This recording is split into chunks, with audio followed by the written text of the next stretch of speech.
Welcome to Tigers Untapped, a Bluff City Media podcast. Stepping up to the microphones are your hosts, Trey Lasley and TJ Willis. Pull up your chair, grab your favorite brew, and enjoy the conversation. Now, let's get to the show.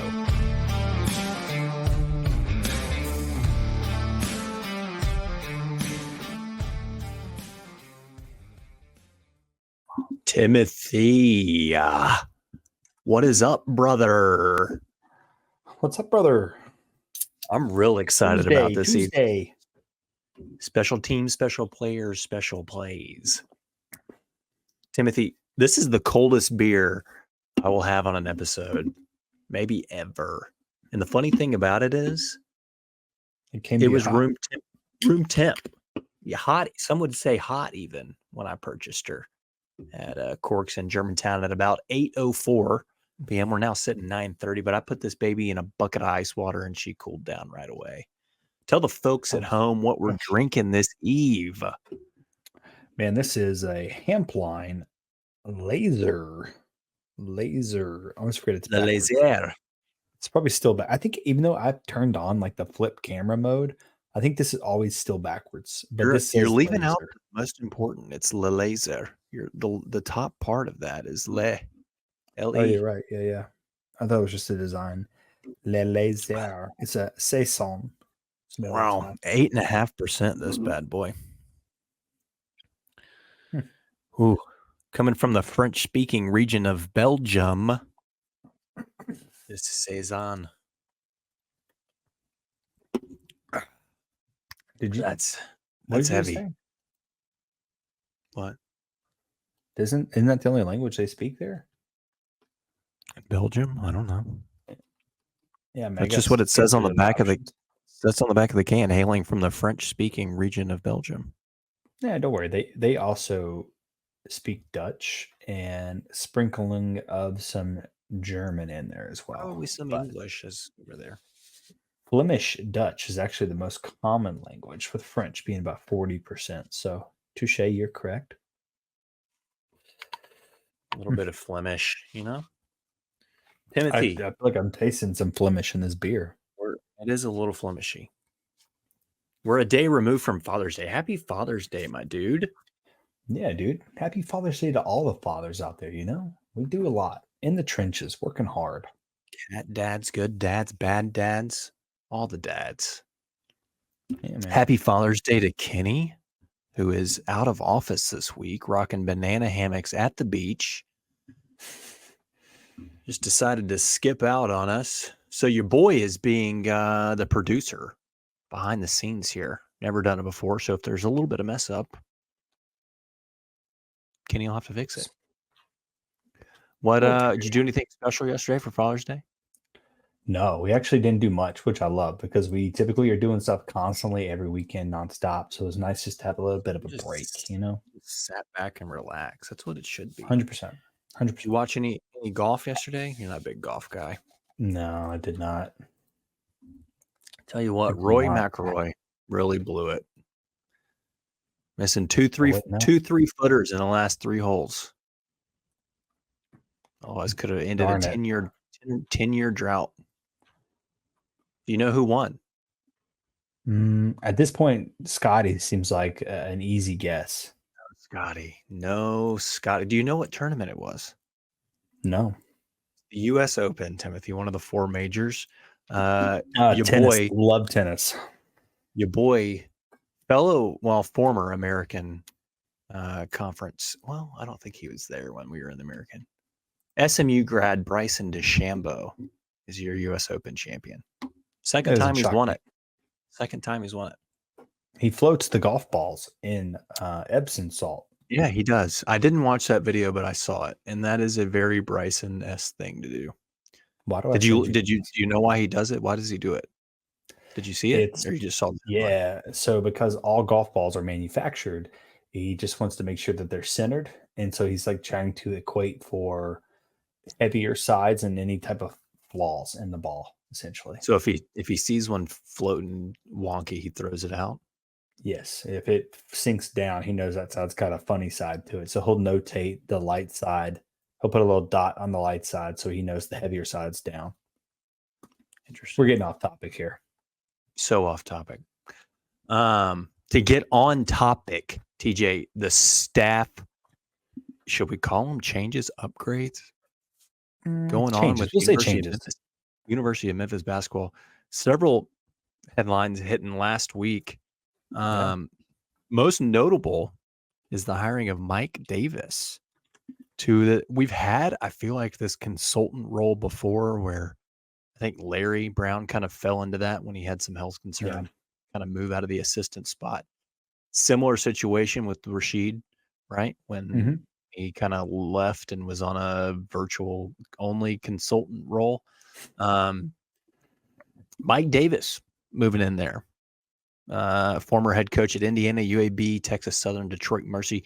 Took Indiana to the 2002 title game, I think it was. 412 and 360 overall as a head coach at those four programs. But I don't think it's a bad hire by any means necessary. Like, I think I don't hate it. But it is weird that it's just like a 1-year consultant role. Yeah, and that's what I was kind of saying. I don't want to necessarily call it like upgrade just yet because we don't know, right? If this team comes out and puts up an 18-win season, it's pretty damn hard to say there's any upgrades, right? Like, I mean, it doesn't matter who the coaches are in any role, but in the sense that you are bringing in a guy who's been a head coach at a few stops before, he's coached at over 700 games, like. It seems hard to consider it a bad hire, even if it is in this kind of weird pseudo taking a team to the title. Yeah, it's just like a weird role. Consult again. Is it a consultant role out of town virtually? Is Penny just calling him after? Is he going to be here in Memphis on site, sitting on the bench or behind the bench? Yeah. Details to be worked out. Giving him insurance, like what's the rule here? I think I saw somewhere it has to do with his buyout from Detroit Mercy, maybe. Okay. So if he's they did go 1-31. Did you? Yeah, that's a little bit disgusting. I saw that. I didn't know it off the top of my head, but I did see that in reading about this hire, and that is really, really atrocious. That's impressive. It is kind of impressive. It, in a way, it is. It's like the guy that bets and somehow bets incorrectly every single time. At one point, that was you with Fade TJ. Yeah. But you worked your way back. Seems like a personal attack. You worked your way back to 50-50 TJ. I did get back. We had to change the segment to 50-50 TJ because you went on a little bit of a hot streak there. A little hot streak there. A little bit of hot streak.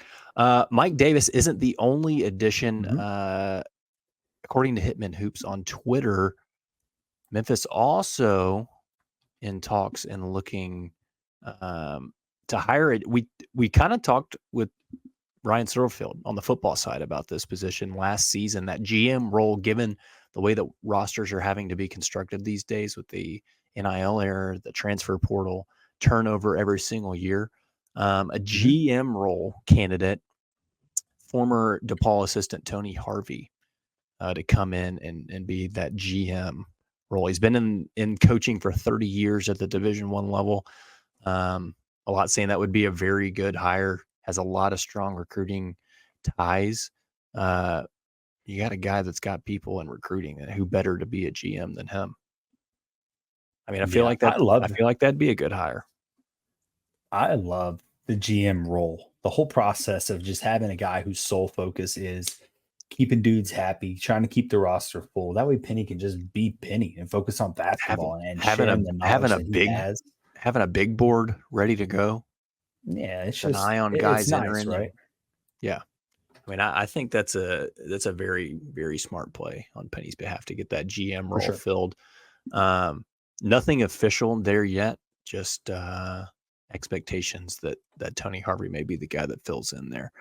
Let me, before you move on real quickly, because I'm gonna look at something with old Tony Harvey here. Do they have any wings that are in the portal tied to him? I guess they do have one. Who's they? DePaul. Yeah. That's what's important. I'm going to be real honest with you. You gotta. If you're coming, you gotta give me something other than just some experience as a coach, right? You got to, We had yeah. In this day and age, you got to have somebody coming with you. Connections that are going to pay off in the end. maybe, just maybe, we can get Caleb Murphy, except actually get him this time. Wasn't that the guy? Remember, I wrote that article on it, and then it Yeah. never got published Oh, because are you leaking behind the scenes? Has he entered the portal? yeah, He's got a as of fifth, March got a fifth 28th, year.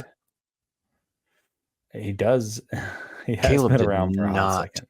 did not have a good season. No, he 5.5 did not. points, 2.5 boards, almost 2 assists. Just Oh, he only played never 8 know. games last year. Did he get hurt? I don't know. Don't let me lie. He played Don't 3 lie. games in November, 1 game in December, and 1 game at UConn on January the 2nd, and then never saw the floor again. I'm assuming he was injured. I will say there is a guard. Gonna pronounce this wrong, but hear me out. Dramaine Camara. I don't know how he actually pronounces it, but if you're coming to Memphis, you're going to be Dramaine. And he was a 4-star, but his only offer was DePaul, apparently. Other listed interests were Chattanooga and San Jose State. There is not a more random assortment of teams for a 4-star top 150 guy. Something to consider. Give me some wings. We need a wing. Oh, that's why it's not coming up. Let me look. I'm seeing what Evan Maya ranks Caleb Murphy. Okay. Well, while you're doing that, I mean, we could just. TJ. I'm just gonna be honest with you. I don't think you're gonna like it. Oh, Caleb Murphy? No, I don't think so. Really, 3-star, 690th overall, and he did miss the remainder of the season. They released a statement. Weird timing of this because he didn't play for a month before it.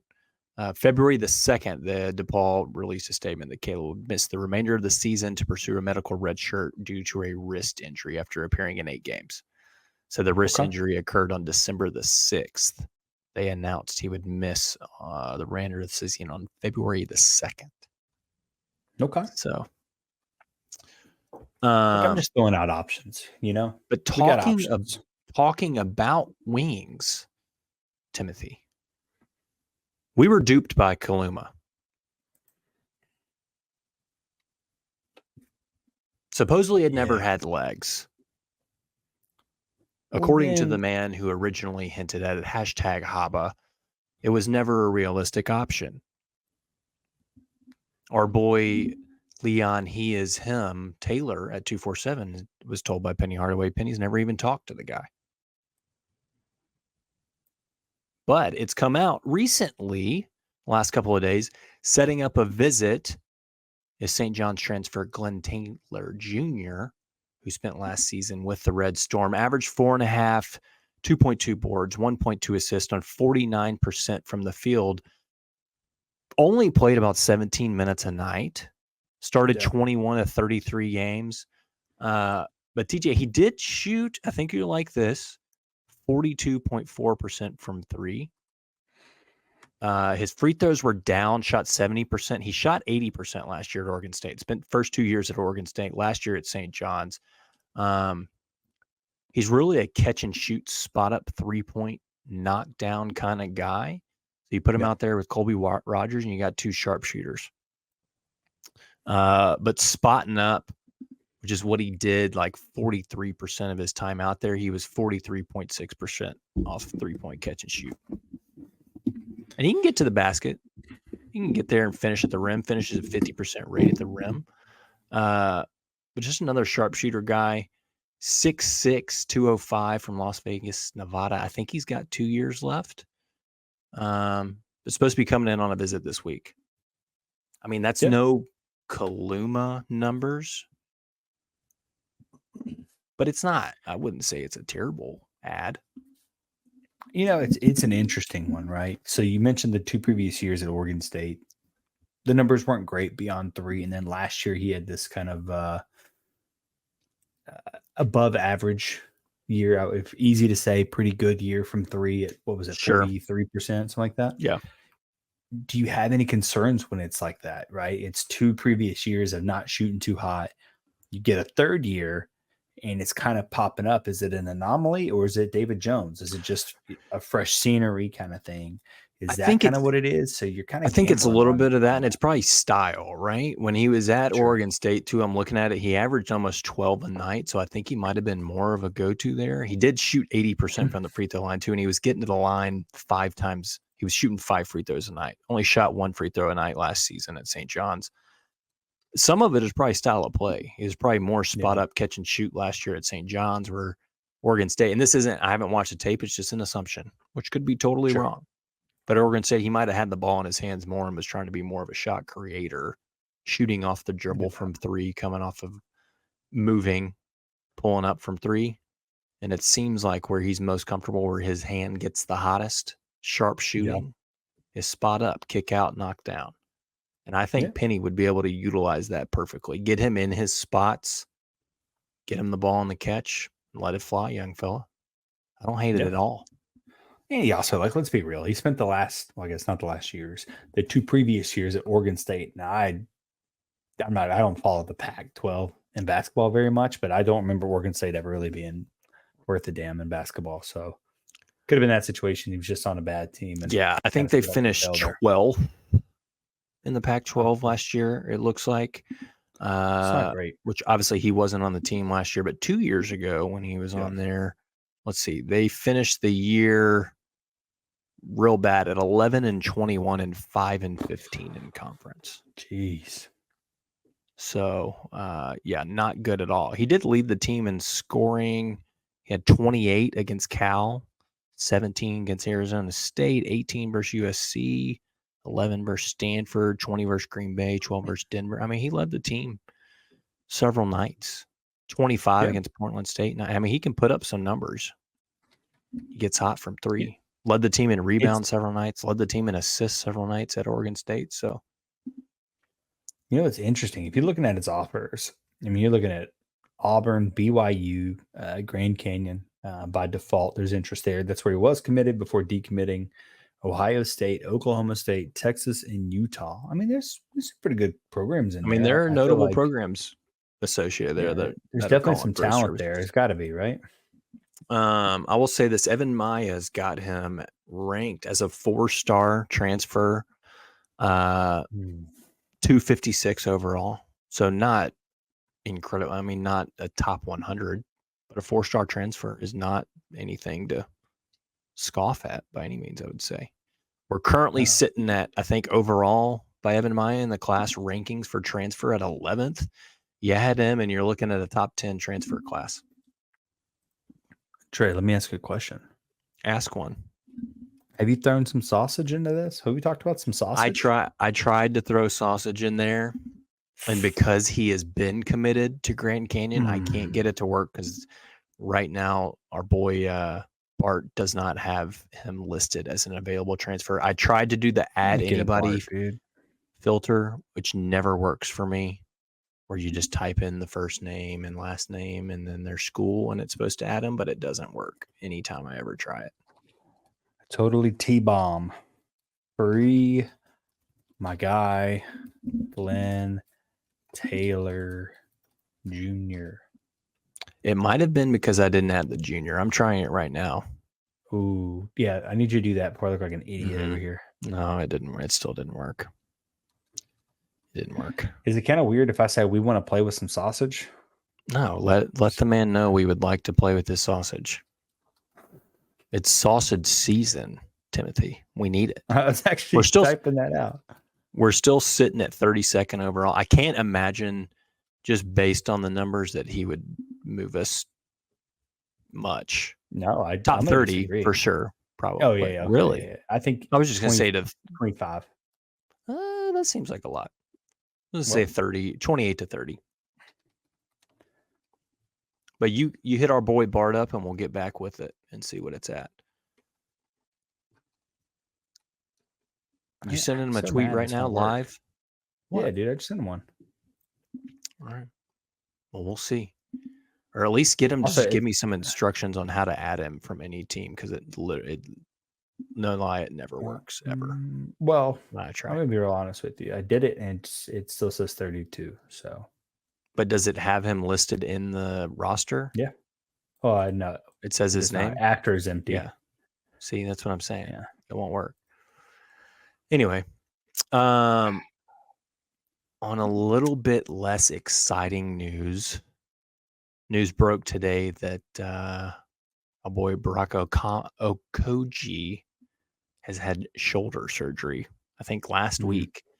Supposedly hurt his shoulder last season at George Mason. Came in, tried to do workouts through it. Staff said, "No, let's go ahead and get that surgically repaired." Shoulder surgery, shoulder injuries, and period in basketball are never a good thing, especially if it's on the shooting hand. I mean, you need a lot of that shoulder movement. I don't know what shoulder it is. I don't know if it's shooting shoulder or not, but early indication is that he's going to miss at least 4 months of time. But the staff, I think, is hopeful that he will be here come November and ready to roll at the beginning of the season. Now, obviously, it's going to depend. Like, you go 4 months without, I don't know what he's going to be limited to. I would assume no shooting, really, at least for several weeks. What's he going to be able to do? Workout right? Like, the biggest thing is probably conditioning. As long as he can like run and stay conditioned or ride a bike, whatever. Like, I think that's probably the most important thing. But a little bit of a knock on a guy that I don't think anybody was expecting to come in and be a massive contributor right away, but definitely a bench piece that I think people had in their what? I don't know. Faces like you thought massive contributor. I would know. I mean, I just punched my microphone. Maybe he plays his way into that, but I'm just saying day one, I don't think anybody had him as a starter. No, not a starter, but I do think he'll get you easy 15 minutes off the bench. Oh, sure. I expect him to be a pretty good contributor for this team. Sure. I mean, obviously this limits it. We'll see how the recovery process goes, if he's actually ready come November. And if he is able to play, he's able to get out there. What kind of like, is he going to have to not relearn to shoot the basketball, but a shoulder injury is significant when it comes to shooting motion. So like, he's going to have to knock some rust off, that kind of thing. So be interesting. It reminds me of Earl Timberlake, right? It's a similar situation where I think he had come over, had some sort of shoulder injury from Miami, and almost had to like relearn a jump shot in a way. I don't know that Okojie's is that. I think, did Earl have a torn labrum or something? Well, I was going to say, hopefully it's not like a labral tear, because that's what John Morant had. He was out for the whole season. So you never know, right? There's so much going on in the shoulder joint, like the AC joint could be a labrum. I mean, it could be rotator cuff. There's a lot of things it could be. It could honestly be randomly like a bone spur or something like that. You never really know. So, it's definitely not good, I think, in basketball, because there's a lot of this, right? Where there's a lot of over the shoulder movement. You got a lot of over the head. I mean, you got shoulders all over, even defensively, got the arms up, all sorts of stuff. So, hand down, hoping, hand down, man down. What do you know about hand down, man down?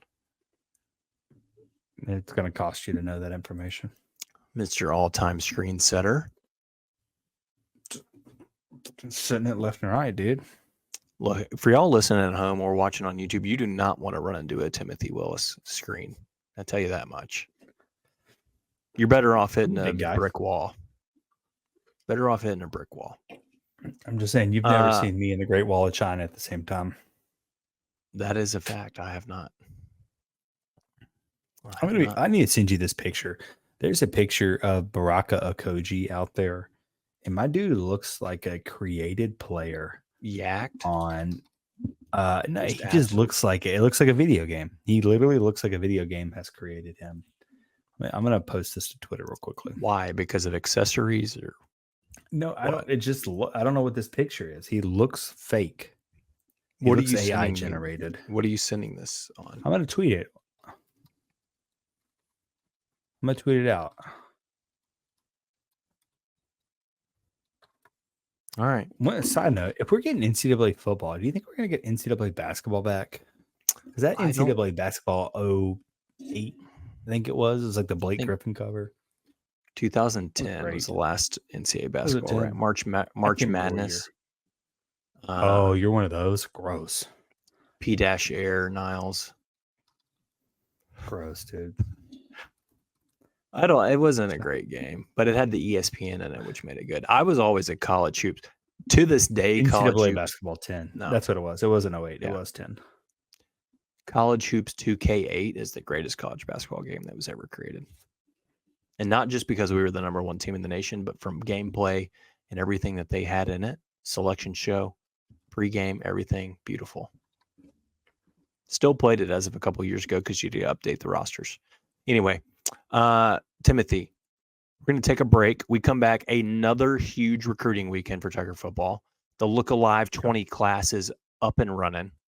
We got some AD candidates, and the Big 12 is selling the name of their conference to the highest bidder. What does that mean? Bluff City Could that be Media good for 12. us? We'll be right back.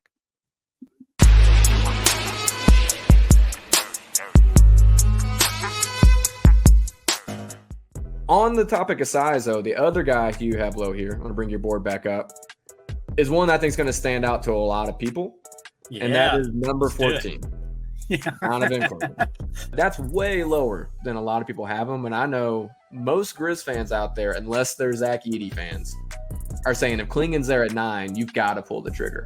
I'm just not big on a lot of the bigs, honestly, and I think with Klingon, I think he is what he is. He is very similar to Walker Kessler to me, and Walker Kessler became a backup for a 31-win Utah Jazz team. He looks clumsy to me. He does not finish well. The ball's kind of always flipping around, and that's just not someone that I'm looking for the Grizzlies. And anytime, like, just kind of a draft rule for me is if he's a big man and he's not elite, I'm not taking him in the top 14. Come hang out with Daniel Greer and Nathan Qualls on Grizz 901 Live. Every Tuesday night at 901 live on the Bluff City Media YouTube channel.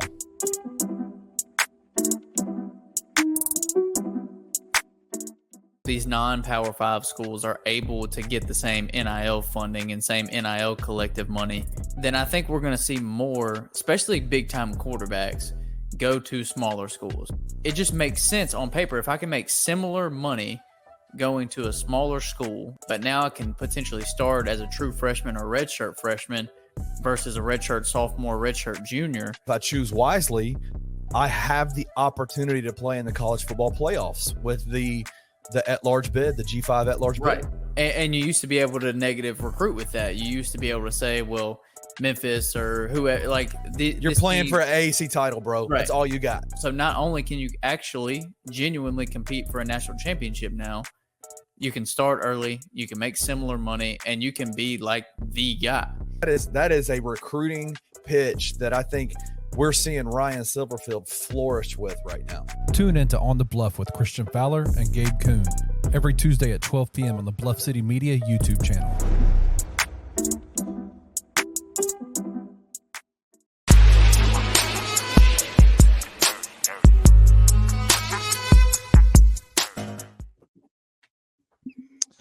What up? We back. Timothy, another huge recruiting weekend. Ryan Silverfield and staff are rolling with the Look Alive 25 class, getting guys on campus on the weekly. Tell me about who we had in this weekend. Man, we had Eric Hazard, Jonathan Harding, William Weebush, Tristan Abram, Derek Avery Jr., Jakari Gatling, Michael Gilliam. Oof. There's just a lot going on right now. This staff is absolutely crushing it. And it's one of those things where it's like, they're not just pulling in guys that are completely unranked. And those that are, you're kind of like, okay, well, they're unranked, but you're up against the Iowa, Kansas State, and Just Oklahoma State for a player. The flaw of the system, because they should be ranked. Well, even in the situations that they're not ranked, I mean, look at the teams you're competing against. Like Memphis has, and for all intents and purposes, you have no business competing against a Kansas State, an Iowa State, an Oklahoma State for a player. In reality, right? I mean, these are teams that have had Power 5 success over the years. They have more money. They have these nice facilities and things like that. So it's easy to make points against Memphis as a group of 5. But I'm going to be honest, there's some value selling going on over at South Campus because something's going on where Silverfield and staff are talking these guys into just coming on campus. Check us out, give us a chance, and you're seeing some heads turn. It's not TJ. It's not even just coming on campus because we were off to a hot start in the Look Alive 25 commits. It's been a big week. I mean, we've had 8 commits, I think, in the last week. Talking about leading us off with 3-star wide receiver Andrew Leslie. Then you had the Xavier boys and Xavier Johnson, wide receiver 3-star from Richland Hills, Texas. Xavier Thompson, cornerback 3-star. Pensacola, Florida committed. Cameron Upshaw Jr., a safety out of Garden City, Kansas committed. Jonathan Harding, a big-bodied tight end, 6'4", 225 out of the Villages, Florida. Really, you said, I saw it on Twitter, more of a wide receiver just stuck in a big 100%. Man's body. And that's not, we had Michael Gilliam, who was on campus this past weekend, committed. We had, I'm missing 2, Aiden Wright, linebacker out of the 2025 class from Nashville, committed. Local, well, not local, but in-state commitment there. Localish, relatively. Jakari Gatling. And then Jakari Gatling. Dude, it's 3 hours away. That's close enough. 6'4", 290 defensive lineman who had West Virginia, Boston College offers in there. I mean, solid pickups all around to get the Look Alive 25 class started. Yeah. Ryan Silverfield and staff doing work. Yeah. One guy we mentioned was Tristan Abram, who was just in town. Let me read this off. This dude, 6'4", 230. He had 8 sacks, 35 solo tackles, 14 tackles for loss, 4 pass breakups, so 66 total tackles. Just a monster off the edge, obviously. Has not committed anywhere yet. But if you go to look, we are against Kansas State, we're against Indiana, and that's it. That's your final 3. Memphis, Kansas State, and Indiana. It's a changing of times, right? That's not your normal list of guys or normal list of teams that Memphis has been against, right? Typically, we've been competing against Tulane, SMU, South Florida, Arkansas State. So it feels like we're starting to hit that next level of recruiting. And that's kind of what you need, honestly, if you want this sustained success kind of going forward. So, and Abram's a guy, I'm pretty sure Alabama has called him as well. So I'm trying to find it on here real quickly. Make sure I'm not crazy, but I'm pretty sure Alabama has offered as well. Nonetheless, I mean, like you said, off to a great start. You got kids coming in that have offers from Power 5. You're not just up against G5 guys, right? You got Power 5 schools that are after these kids, Power 4, whatever you want to call it. Sure. So the staff, I mean, NIL playing a huge part of that. The FedEx NIL portion, you're reaping the benefits of it so far. We'll see what happens. We'll see what happens with Antoine Hill and the crew coming up. It's July 3rd. I think it's his birthday. I think he's committing on his 9th or 13th. Yeah, I can't remember off the top of my head. About a month from now. TJ, that could be the biggest domino to fall in all the domino. No, you're not joking. I'll keep my ear to the ground on that one, but I'm pretty sure what you're wanting to happen is Amir Thomas to commit and just let him do his work and try to pull in. I don't think you're going to get all 3. Honestly, I do think you're going to get Peyton Joseph. It's going to end up at Florida State. But that Antoine Hill thing, that's real. Like, that's real. And that's crazy because once you're, year one, post Seth Hennigan year, everyone thinks that Arrington Maiden is just this locked in stone next set guy, but Antoine Hill looks pretty damn good. Yeah, both those guys are actually kind of big. I'm going to be real honest with you. But Memphis could be in a really good position post Seth Hennigan between Maiden or Hill. Young, but talented. Yeah. And set not for the future. Yeah, that's not to disparage any of the other quarterbacks that are on the roster now. And we both looked at the spring game and we're like, oh, okay, well, we got some good youth here. There's good talent behind Seth. So we'll see how it works out, and we'll kind of go from there. July 13th, circle that date. Triple circle. Timothy, news broke. It's been quiet on the AD front. The search, the 4 names have popped up. You got current Tennessee Deputy Athletic Director, Chief Resource Officer Ryan Alpert, who spent time here at the university, I think about 4 years, like 2012 to 2016-ish. Sorry to interrupt you. Kenny is texting us. It's unbelievable. I don't know. No, Kenny, we're not done. What a ridiculous question. Kenny. It's only 10 o'clock. Alpert spent 4 years here, currently at Tennessee. I mean, he's been a pretty big, I would say, integral piece over there, especially, he's been overseeing a lot of their major capital projects, the $330 million renovation to Neyland Stadium. He also spent some time at Missouri, was deputy AD at Florida Atlantic. Would be a great hire, to be honest. SEC connections. He knows what it takes to be in a Power 4 conference.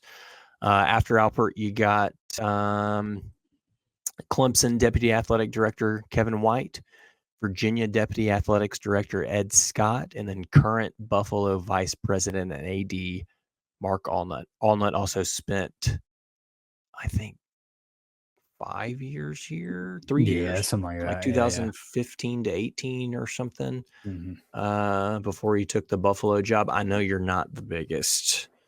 I think of the 4, we're both kind of in agreement that Allnut is not our number 1 choice by any means. Well, I mean, yeah, it's nice that he has ties here and to the South and things like that. But what does he give you, right? I don't want to say Buffalo's gone to the shitter since he's been in command over there. But what have they done? Yeah, what have they done for you? What have they done? Also, it's limited in terms of what he brings to the table, unless Memphis plans on getting into some action, right? Yeah. And I have no plans on getting into some action. So I am all about honestly Kevin White or Edward Scott, just because I'm pretty partial. I was about to say you're all about that ACC. You got 2 ACC boys right there from Clemson and Virginia. You're not worried about Clemson trying to get up out of there, though?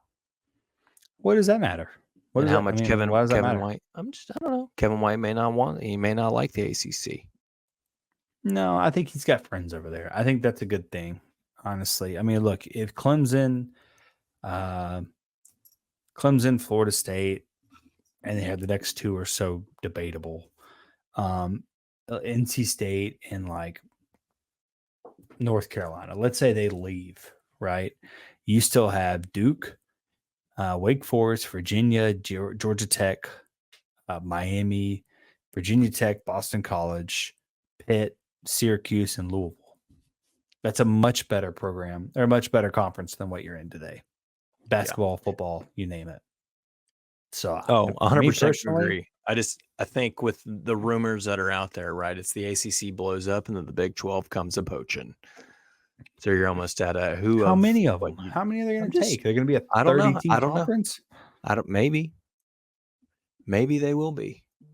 I don't know. Who's out of those 4? First of all, are you surprised that Jeff Crane is not on that list as interim AD? Actually. I am too. I think a lot of people have been very impressed by him just in the Tigers on Tour stuff, just the way he's gone on the radio and talked it out. Everything very about obviously familiar with the city, the athletic program, what they're trying to do. So, I mean, I was surprised to see not only was he not listed in the article that was put out by Tim Buckley and John Martin, but I mean, they said they even asked about it, and both of the sources Not that they in spoke to consideration, said that he's not even in consideration, not even going to get an interview, That's wild to me. which is surprising to me. Look, I'm going to be real honest. I'm team Kevin White or bust. That dude has spent all of his time essentially raising money and getting people to donate money, whether it's at Clemson or it's at Indiana, or not Indiana, Northwestern. And like I've already kind of said this in the Discord, Northwestern is not a school that loves its sports. So if you can get non-sports people to donate millions to sports, you're doing something right. So Yeah. So what did he was Kevin at White's my Northwestern take. and helped head up a $450 million capital project for facility financing. Yeah. And he Probably spent some time sick new at stadium SMU they're as building well, right now. right? Yeah, that's He's correct. from Chattanooga, so he gets the state. Yep. He understands it. Mhm. Understands what it takes. I am all chips in on Kevin White personally, but I wouldn't be mad about it. Give me Alpert or Kevin White. Either one of those two. yeah, the Alpert thing I'm not against either. Whatever. He's been at UT. Whatever. Unless he's like unless that's an inside job or something, he's coming over here to sabotage us. Now I'm having second thoughts. They would do that. They probably They would do that. something like that. You mentioned we talked about Crane though. This last Tigers on Mhm. tour last week.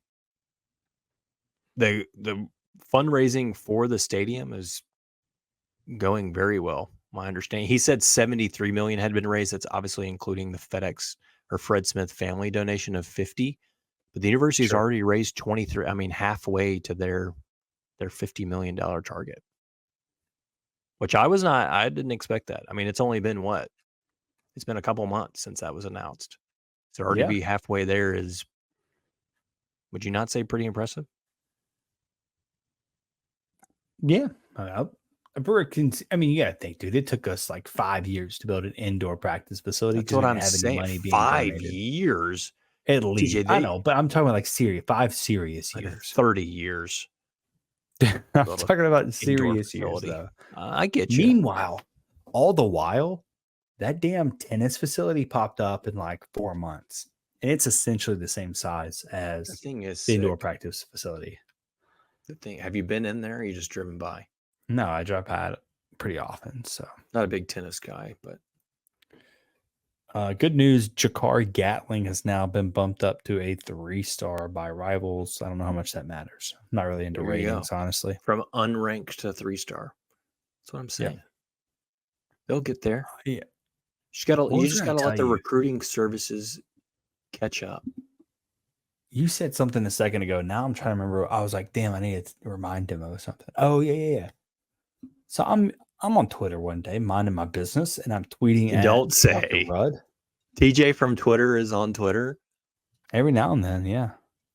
I'm tweeting Dr. Rudd, and I'm like, hey, man, it'd be real cool if you can get us like some live footage I saw this. of these renovations. And a certain somebody jumps in my mentions, and he does some eyeball emojis. I'm pretty sure is what he said. That was none other than Michael Schroeder, who's an associate things AD. coming. And he kind of insinuated that we're going to get some live camera footage. And like, give me that. Like, people, How many hours? you come how to many my hours desk a all day the you time. watching? Oh, that's what I'm saying. All Like, the you come to time. my desk all the time. I'm going to pull up all the time is that's egregious. twice a day, at least every day, Okay. Monday through Wednesday. That's Yes, okay. you come and eat I'll my stop snacks. coming. I will come. I will stop coming. I have not eaten a single thing from your desk because your snacks That's a lie. are expired and lie. you You find had them it- in other places all the time. That's ridiculous. It's twice a day, Continue. Monday through Friday, or no, Monday through Thursday. I can guarantee you this though: if I do come over all the time you will be watching that feed. No, 100%. That's for I'll sure. have it on my laptop, and my 2 big monitors. I'll be working. So I'm just saying, That is a certainty. you build it, we will watch. They will come. The other thing Jeff Crane was talking about is in that Tigers on Tour, talking about the fundraising, the renovations underway, is how impressed the fans will be about their new experience, and that their focus is on creating a game day experience that is absolutely mind blowing. I've seen more negative feedback around leveling the home side, just right above kind of like where your parents sit right there. I've seen a lot of people say like bad things about it. Like, why would you do that? That's so dumb. I think that's easy to say until you actually see it. Because that's a pretty good place to stand, and you're gonna have easy access to all the bars, and I'm assuming there's gonna be concession stands and things like that right there. I think it's gonna be great. I don't know why people are upset about it. Especially if there's going to have TVs for other games kind of sitting right there. I think it's just it provides a different type of atmosphere. It's also only, I mean, that's only phase 2, right? Phase 3 brings in seating that kind of overlays the top. I mean, you still have that party deck area, but you've got seating that's kind of hovering over the top of it. Like it's going to be filled in eventually. Yeah. I think it's a great idea. Yeah, especially when that's so much negative. Yeah, I don't know. It's weird. Timothy, in our last bit of news, I know you saw this. The Big 12 is essentially auctioning off the naming rights of their conference to the highest bidder. Are we going to have a FedEx 12 or a big FedEx? Ooh. I got real excited and tweeted about it, and then basically immediately after that, our boy Brevin Murphy came out and said that All-State was the leading bidder. Yeah. Pretty much. So it's going to be, I think, the All-State 12 or big All-State. I think they said they were dropping the big, though, and keeping the 12. So it's going to be All-State 12, which is the goofy part of it. So weird. Yeah, I don't know if I like that personally, but there's nothing. The big All-State conference sounds better than the All-State 12. There aren't even 12 teams. Especially since there's not 12. There's like 20. And we just talked about going to 30 or whatever. It just doesn't make sense. Dude. The Boston Celtics are your world champions, by the way. Yeah, Xavier Tillman. NBA no champion. Surprise. Shout out. Got a ring. Congrats to them. I'm going to be real honest with you here. So many titles. I blame soccer for this. I think soccer hooligans for the naming convention thing. Is it a bad thing though? I mean, you're talking about potentially hundreds of millions of dollars that ends up getting distributed. So not only are you getting the TV rights money, you're getting naming rights money. I don't think it's a terrible idea by any means. I mean, that's your smart business play. It's a smart business play, but it's not fun if you're not in that pool of money. That's true. Right. That's true. Who's the but ACC it opens up it opens up the door for other conferences to follow suit, right? No, 100%. And we're going to get that, right? 100%. Like, yeah, I mean, we're already talking. You're already getting this year what logos on the field, logos on the jersey. Like you joke about the logos on the jersey is a bit of like it's kind of like a loophole. I don't know. I think we get that. I think Memphis is going to get that. I would be shocked if there's not new jerseys and the name, the sponsor patch. Yeah. Just like a silhouette of Fred. You know how they have that, what is it? The Hall of Fame patch on people's jerseys. I always think it's Darth Vader. You know what I mean? He looks like he has a cape. Never mind. Anyway. Not following that one, Bob. You think it'll be the FedEx ACC? No, I think I'm trying to think of ACC now, like all the like the bowl games. The Smith family conference. Someone's going to be Aflac, right? I think we know that. That's gonna. Oh yeah. Somebody's Aflac. I feel like Aflac's every damn bowl game. Yeah. I'm seeing Aflac. The Aflac trivia question. The Home Depot. Are you a Depot or Depot? Home Depot. No one calls it Home Depot. I thought you were going to ask Home Depot or Lowe's. Oh, that is a good question, though. Neither. Germantown Hardware. No, I'm a Home Depot guy through and through. Yeah. I mean, I would go to Lowe's a lot because it's literally next door. It's very close. But now I go to Germantown Hardware. You got to shop local. We tried to go one day, and the kids fell asleep in the car. So it is. We didn't do that. They don't have the best parking lot in the entire world, to be honest with you. It's on a really, really incline. I mean, you're falling to the showroom floor. It's not necessarily easy to get into, but they've remodeled it in there and it's nice. It can be a little more expensive, but I feel better that it's going to Germantown. I don't know who that is on the Celtics, but his teeth are remarkably bad. Derek White. Wow. I'm sorry. I don't know. We're on a Memphis podcast, and I just looked up, and I mean, I'm just saying there was no reason to zoom in like that. I looked up, the TV's on. I can't help myself. Stay tuned. The Smith Family Conference could be a possibility. Timothy, what else do we have? Nothing. I think we've hit it all. We're getting into this Lazer. I mean, Kenny won't stop texting us, so we better end this. I know. What is he doing? He's like a nagging girlfriend right now. I don't know. He's lonely at the beach. I don't know. He misses us. I'm going to be really honest with you. I was very nervous about this because the last I was time pretty I had nervous it about it as well. It tasted like peppered turkey jerky. I mean, that may have been one of the most disgusting comparisons I've ever heard in my life. No, I'm telling you, that's the last one I had. It tasted like peppered turkey jerky. And it was about halfway through. I was like, damn, this keeps reminding me of something. I tasted it and I'm like, what is that? And someone's like, oh yeah, that one tastes like turkey jerky. And I was like, damn, that's it. It tastes like peppered turkey jerky. And now I can't take that. I mean, yeah, it says an earthy, spicy, peppery ale. This is where it's throwing me off with notes of tropical fruit and banana. Didn't get any of that. I didn't get any banana. Strawberry aroma. I can smell a little strawberry in there. I got no banana though. No, I did not. No banana. I feel lied to. The moniker is a nod to their brewmaster's buddy, pro hockey player and former Olympian Jeff Lazaro, aka Lazer. That's a fun fact. It is a fun fact. I liked this though. It is earthy. Taki mushrooms. I gotta pull up the spreadsheet. I always forget, dude. I mean, we know this. Hampline, they're like the others. Similar play. Except for he's what's the little French hat called? A beret? A beret. He's got one of those on. I like that. It's a solid touch. I don't know what the flag means. Yeah, I was about to ask about the number 14 if that's supposed to be significant in any way. I'm sure it probably is, but I have no idea what it means. It's not mentioned in the little write-up here.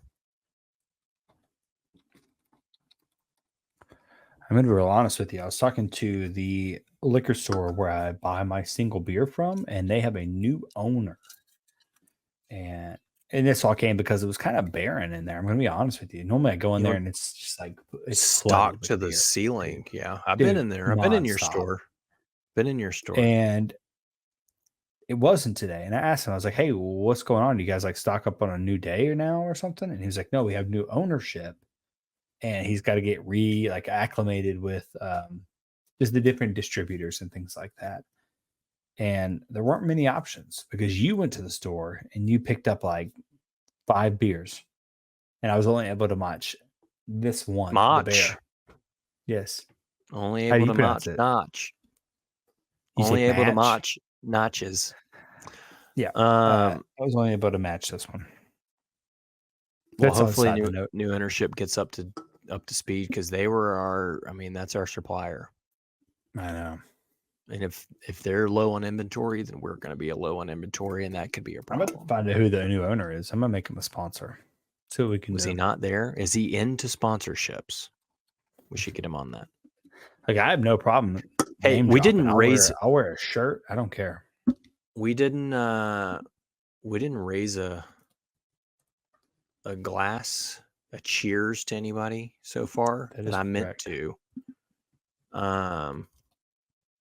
I know I would raise one too. Who? Freaking the entire Memphis football staff. Are you joking? That's good. Absolutely crushing recruiting right now. I was going outside of University of Memphis Athletics. I'm cheersing Gabriella Rose, the 46-year-old. She's qualified for the next stage of the Olympics. Local Memphian. Who? Or from Memphis. Are you not familiar with this, Timothy? No, I know about the Houston swimmer sisters or whatever they are. No.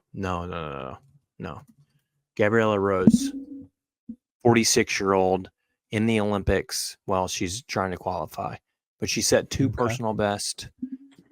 She's qualified for the next stage. I don't know how many stages there are for swimming. Okay, swimming, got it.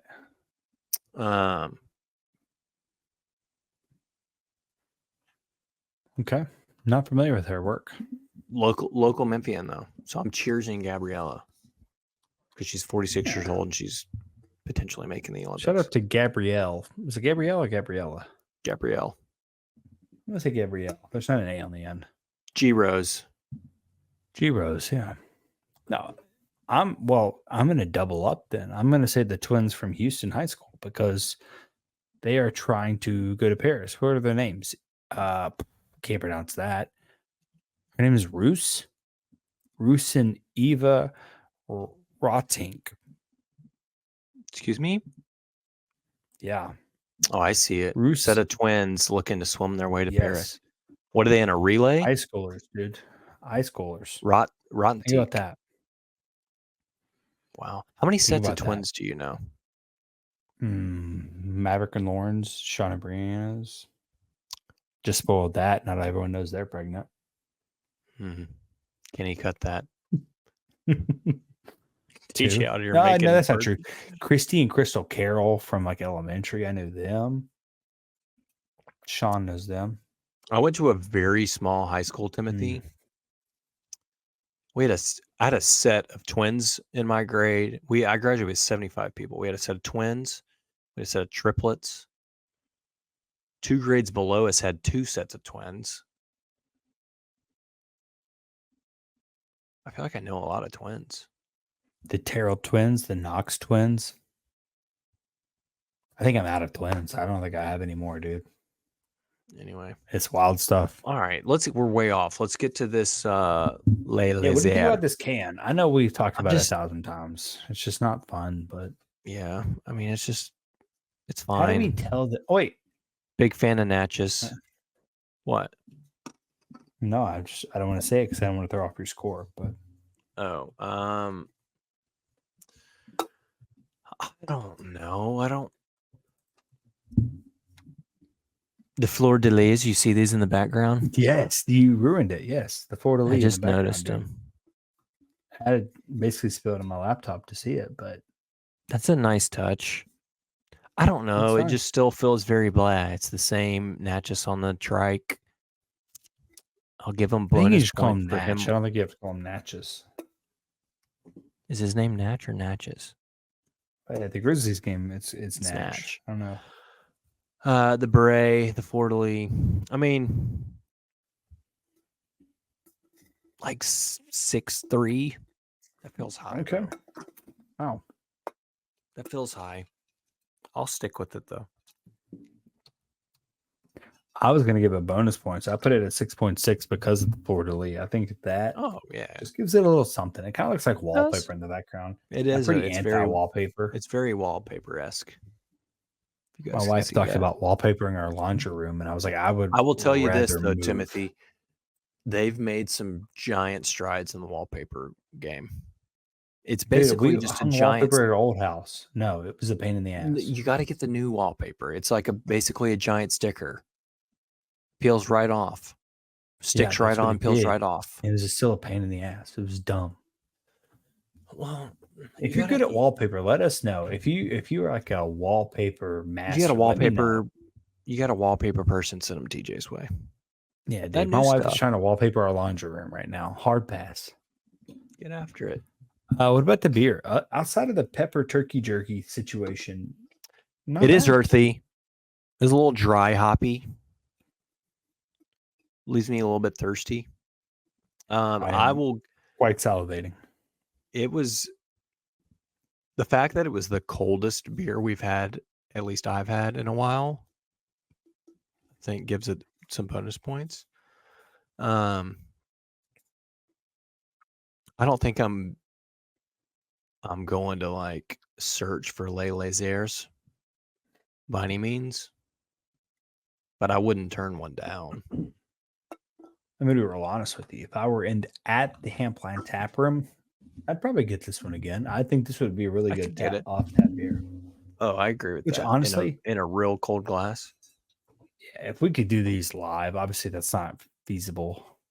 Given our multiple kid situation, 2 under 2. Well, I guess neither one of us are 2 under 2 anymore, but it's rough. Okay, we can't do it. Drinking these live at a tap room would be like a total chef's kiss. Yeah, it would. Trying to think of what would pair for me. What would pair well with this beer right here, food wise? I mean, probably like a Baconator from Wendy's. Honestly, I was thinking like a really good like salty cheese. No, I'm not eating just cheese. I'm a grown ass man.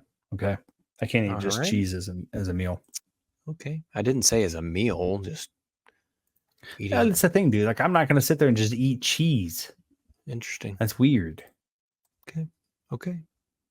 You guys are out there just eating cheese? I'm just saying, your wife makes a damn good charcuterie board. I could pair this with a charcuterie board. Look, this thing is 8.5%. Get off me. Okay. I did find charcuterie that 15% board. Earlier. Yeah, and we need to get it because that would be a real fun episode. But we need to save that for when we're back in studio. No, we're not getting the 15%. We ever get back in studio. I mean, Kenny's taking weeks off to go to the beach, so who knows? All right. Beer wise, I'm going Timothy 6.8. 6.8, huh? 6.8.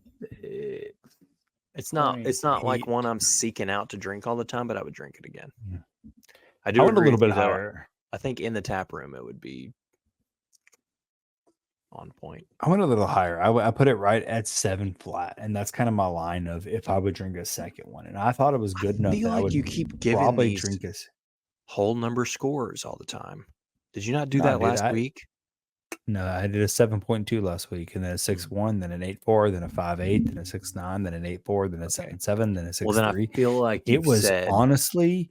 I want to give it a episode 71 that I last gave a solid score. We'll have to review the tape. I think last week you said you wanted to give it a 7 flat. No, it was a 7.2. I have it documented. I know, but I'm saying I think you said I want to give it a 7.2, but I'm going to give it or 7 flat, but I'm giving it a 7.2. Yeah, that's true. I don't know. What'd you give this one? 7 flat? 7.1. 7.1. No. You made me just. You said 7 flat. 7 flat. It was 7 flat. I did a typo. I mean, that feels accurate. I was hovering on 6.9. Nice. It just feels 6.8-ish. Yeah, I could drink 2 of them. That's the thing. I think though, if I had one of I didn't love it, but I could just drink 2. charcuterie boards, I would have put this one higher. To be honest, You talking about my wife's charcuterie, dude? Yeah, damn good charcuterie. You tell her I said good. that. I don't even like cheese. She'd appreciate that. We heard that you were real against cheese for some reason. Not against it. I'm just a grown man. I need more than cheese. I didn't say that I could survive off of cheese only.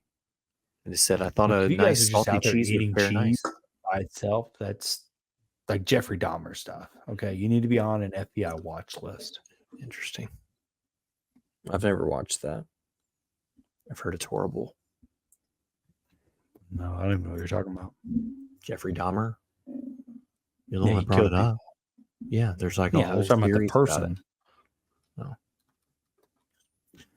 All right, that's enough. The for only this. Jeffrey Dahmer is Kenny, who goes to sleep listening to murder mysteries. I wish it was Okay. murder mysteries. It's straight up just 911 calls, which is horrifying. Absolutely horrifying. He's probably He's not listening to here. it We're right allowed to now. give him stray bullets. 10:35 p.m. Monday, June 17th, and he just started his 911 calls. Her hands are cut off. Her feet Okay. were cut off. If you guys want to come back next week, bring a cold beer, stay for the hot takes. We out of here. If you enjoyed this episode of Tigers Untapped, leave a rating and a review wherever you download your podcasts. Like and subscribe at Bluff City Media's YouTube page. Head over to www.bluffcitymedia.co for comprehensive coverage of Memphis sports.